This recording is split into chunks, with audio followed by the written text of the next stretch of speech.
Hey guys, how's everyone doing? Welcome back to Harry's Highlights. On this video, we're going to talk about the book So Good They Can't Ignore You by Newport. Now this is all about understanding how to find your passion in what you do for work. And understanding that why skills trump passion in the quest for the work that you love. Now, understanding that was about understanding how people always say that if you do the things that you love doing, you'll never work a day in your life. Well, this understanding that where that happens is not when you first start the job. It happens during the job.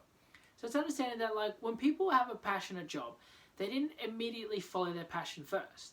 They found a job or something they were mildly interested in, then they gave themselves enough time to succeed, experienced that job to the point where they felt passionate about it. Now, how that happened is because with people, as their competence grow in a job, their passion grows as well. Because people feel, when they feel competent about something, they feel good, and as they feel good, they want to keep feeling good, and that passion starts to grow. How many people do you hear when they say them love my job, great at it?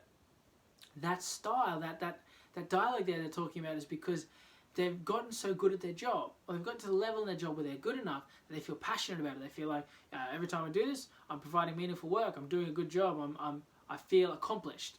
That's why they feel passionate about it. Now, understanding that as well is also that why people love their work is normally because of one of three things. Understanding that for people to get to that stage, for people to get to that level where they're passionate, they had to give themselves enough time to succeed and give them a chance to experience the competence required to feel that passion.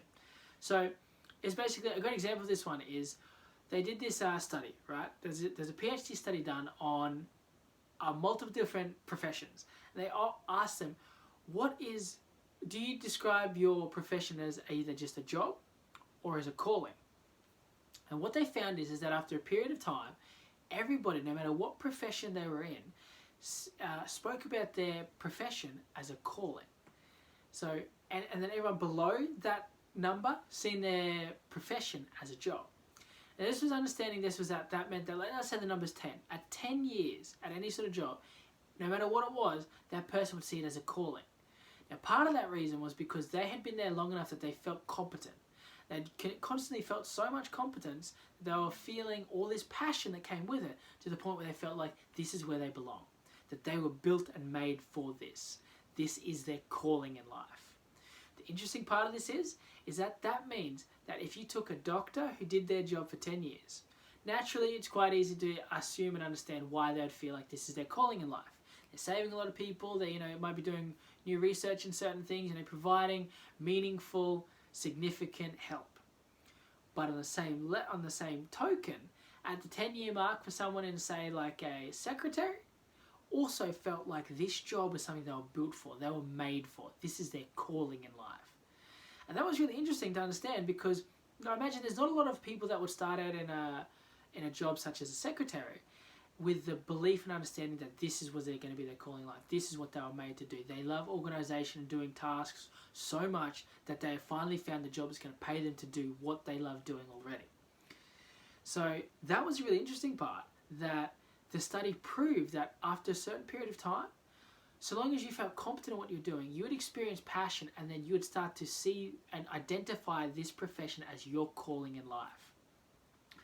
Now, what I was trying to explain there before is that why people love their work is normally because of one of three traits. Well, ideally the combination of all three traits.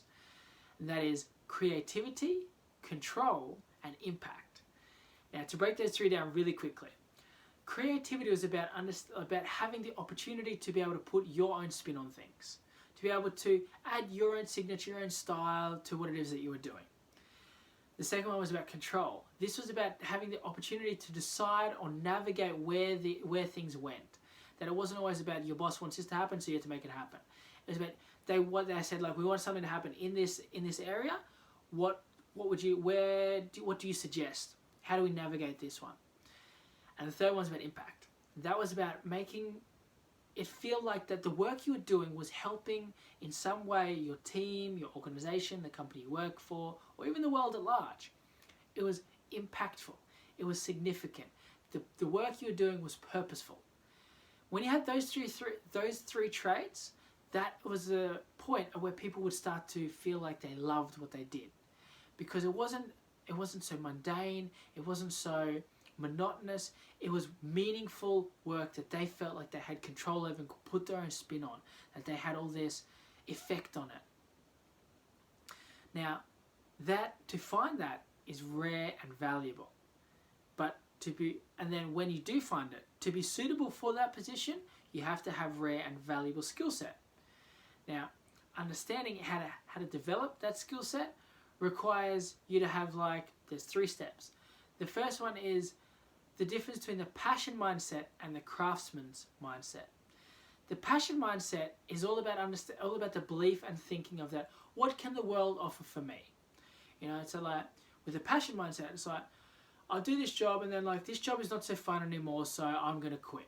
See, it's about it didn't offer what I wanted. The passion mindset is a very taking sort of mindset. The craftsman mindset is a very giving mindset. And I've always been talking about how the key to receiving is giving. So with the craftsman mindset, you're basically in that servant sort of mindset where you're basically, I'm going to serve others and then hopefully they'll eventually serve me. The craftsman mindset is about constantly improving your unique skill set or a unique area to a point where you become a master at it, and then it becomes valuable that other people want to or utilize that skill. So whatever that may be, that might be taking on they say one of the ways that you can make that happen is by taking on challenging tasks, which is one of the second trick to becoming having a valuable skill set. So take on challenging tasks, taking on tasks and projects that are going to force you to grow and develop your skill set differently, which is going to give you a unique opportunity that others won't have, because all others will always take that comfort route, where you're there taking the challenging route, rising the challenge and overcoming that obstacle, which is really an opportunity. And the third one there was about understanding that you need to have deliberate practice. You need to be putting in undivided, undistracted attention and focus on what you do. And with that, you'll then develop mastery, you'll then develop your unique skill set, and you'll increase your unique value. Because when these positions come up that offer creativity, control, and impact, you'll have that unique skill set that can provide what they're asking for and also provide you with the position you're looking for. See, understanding that those 3 parts is what you need to be able to find a passionate job, to find something that you're really passionate about. The doctor that's been there 10 years, they obviously would have had specialized skills in certain things they do. The receptionist who'd been there 10 years would have specialized skills in systems and ways that she does things or he does things to make things more efficient and easier. They worked on their craft. They didn't decide that this is boring, I'm going to quit. They said, how can I improve this to provide a better service? How can I improve this to be a better team member? How can I improve this to be a better employee of the company? That craftsman mindset was the difference between having that unique skill set and not having that unique skill set.